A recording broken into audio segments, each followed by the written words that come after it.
பட்டினத்தார் சரித்திரம் சொல்லிட்டு இருந்தேன் இல்லையா, பட்டினத்தாருடைய அம்மா கேட்டாலாம், என்னடா குழந்தை இதெல்லாம் சரி, நீ எல்லா உடுப்பையும் எல்லாம் பண்ணிட்டேன், ஆனால் அம்மாக்குன்னு ஒரு கடமை, அதுலேருந்து யாரும் தப்பிக்கவே முடியாது, அம்மாக்குன்னு இருக்கக்கூடிய என்னுடைய கடமையை நீ செய்யாமல் போறியேடான்னு கேட்குறா.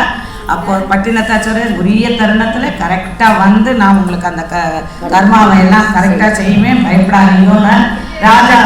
ராஜா வந்து நின்று பவ்யமாக பட்டினத்தார்கிட்ட, ஏன் சுவாமி வெள்ளிக்கதவு போட்டதுக்கு தங்கக்கதவு போட்டேலே, அப்பேற்பட்டவருக்கு நீங்கள் அதை விட்டுட்டு இப்படி ஒன்றுமே இல்லாத ஒரு துண்டை கட்டின்னு நிற்கிறேலே, இதில் என்ன மகிழ்ச்சியை கண்டுட்டே நீங்கன்னு கேட்குறேன்.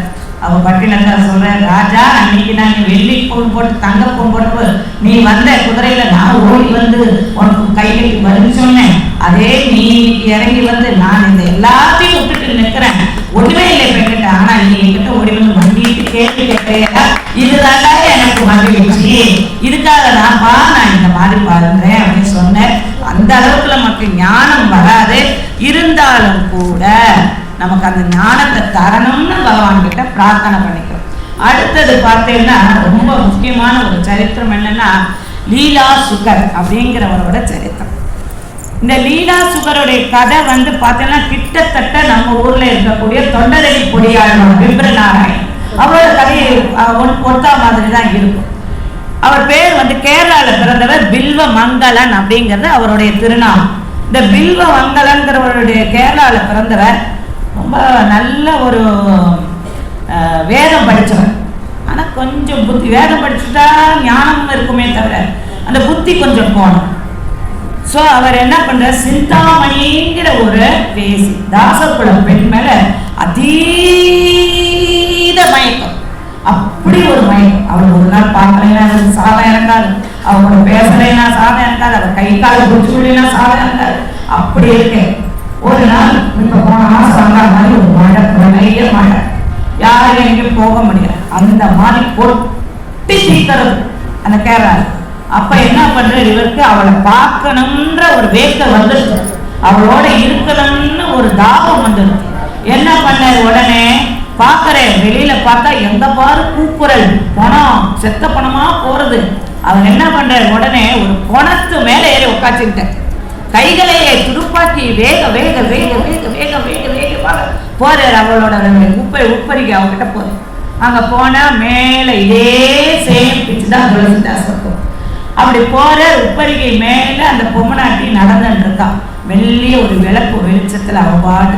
அவளுக்கு என்ன வெட்டியா விசனமா சொல்லி பார்ப்பான், மழை பெஞ்சா என்ன இருக்கு, ஒண்ணும் கிடையாது.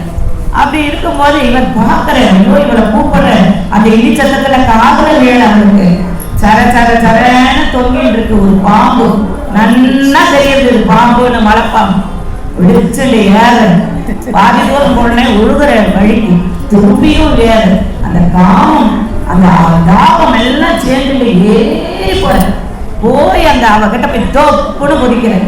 குதிச்ச உடனே அவகிட்ட பிரதாபம்.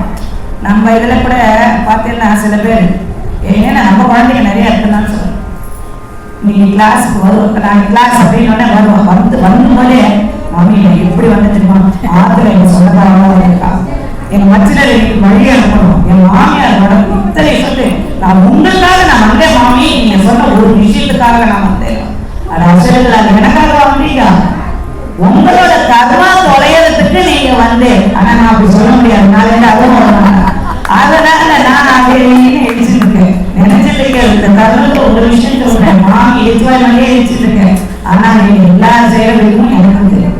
சரி அப்படி ஏறி தொப்புன்னு குதிக்கிறேன். குதிச்ச உடனே அவகிட்ட சொல்றேன், பிரதாபா நான் எப்படி வந்தேன் தெரியுமா, ஒரு குணத்து மேல உட்கார்ந்து வந்தேன், ஒரு மரப்பாவை பிடிச்சுக்கிட்டு வந்தேன், எல்லாம் யாருக்காக, உனக்காக, எல்லாரும் உனக்காக அப்படிங்கிற பார்த்தா அந்த சிந்தாமணி அவ தாசியா பிறந்தாலும் ஞானம் பக்தி உள்ள ஒருத்த குளத்துல இல்ல அவளுடைய குணங்கள், அவரோட குணங்கள் எல்லாம் பகவான் மேல பக்தி போய் எத்தனை நீ ஸ்ரீரங்கத்துல வெள்ளை போடுற நின்றதுன்னா வெள்ளை அம்மாங்கிற ஒரு தாசி பண்ண தியாகத்தால வந்தது வெள்ளை போடுறோம். அதனால அவர் குளத்துல பிறந்தா கூட அவர் சொல்ல அட பிராமணன், அது அதே அப்ப பிராமணன் அழிய போற இந்த தேகத்துக்கு அவ்வளோ ஆசைப்பட்டு அலைஞ்சிட்டு ஓடிவதே. இந்த பேரையில ஒரு துளி அந்த பகவான நீ வச்சிருந்தியான மோட்சத்துக்கு கவனமா போயிருப்பீங்களா? ஏழுகட்ட பிராமணான்னு சொன்ன, திரும்பியும் சொன்ன, எல்லாருக்கும் சட்டுன்னு சொல்ற ஒரு வார்த்தை மண்டைக்குள்ள போய் பதியாது. யாராவது திட்டத்தை வச்சுட்டு நல்லதுக்கு பயன்படுத்தீங்கன்னா அவன் புத்திசாலி. அதே வேற அவன் இப்படி சொன்னாங்க, அவருக்கு சொன்னாங்க, என்னை பார்த்து இப்படி சொன்னாங்க, என்னை பார்த்து இப்படி சொன்னாலேன்னு அதை வச்சுட்டு மண்டை உடைச்சு கூடாது. அவ எத்தனையோ நல்லது சொன்னாலேன்னு நம்ம மனசுல வச்சு கொண்டு வந்துட்டோம்னா அவன் சொன்ன அந்த ஒரு வார்த்தைக்கு அர்த்தத்தை நாம உருவி தேடணும். ஆனா இந்த லீலா சுகர் கிடையாது, பில்வ மந்தல் ஞானத்தை பெற்றுட்டான். சட்டானுக்காக வந்து சேவிச்சான், நீதான் எனக்கு ஞானத்தை தந்தவள். உடனே அந்த மழையில ஓடுற, எங்க ஓடுற, பிருந்தாவனம் ஓடுற, மழையிலே ஓடுற, எங்கோ போற, கேரளா எங்க இருக்கு, பிருந்தாவனம் ஓடுற, சோமகிரி அப்படிங்கிற ஒருத்தர் அவளை ஞானத்தை பெற்ற, அவர்கிட்ட போய் சிஷ்யனா சேர்ந்த, ஞானத்தையும் பெற்றுண்ட. அப்படி கேட்டு பெற்றுண்ட உடனேயே கிருஷ்ண கர்ணாமிர்தம் அப்படிங்கிறது பாகவதத்துக்கு ஈக்குவல். நம்ம குழந்தைகள்லாம் கத்துக்கிட்டீங்களே, நீங்க எல்லா ஸ்லோகங்களையுமே அப்படி சகசாம ஏதோ கத்துட்டாங்க நினைக்கிறீங்க. ஒவ்வொரு அமிர்தம் பாகவதத்துக்கு ஈக்குவல் கிருஷ்ண கர்ணாமிர்தம். கர்ணன் அந்த கிருஷ்ணா கர்ணாமிர்தத்தை காதுல குண்டலமா கேட்டுருப்பான். அதை நீங்க சொன்னீங்கன்னா அவன் காது அசைச்சு கேட்டுலே ரசிச்சுட்டு இருப்பான். அப்ப போன அவர் என்ன பண்ணார், அந்த விலை மாதம் அந்த தாசி பொண்ணு ஞானத்தை கொடுத்தார். சோமகிரி தான் ஞான உபதேசம் செஞ்சார்.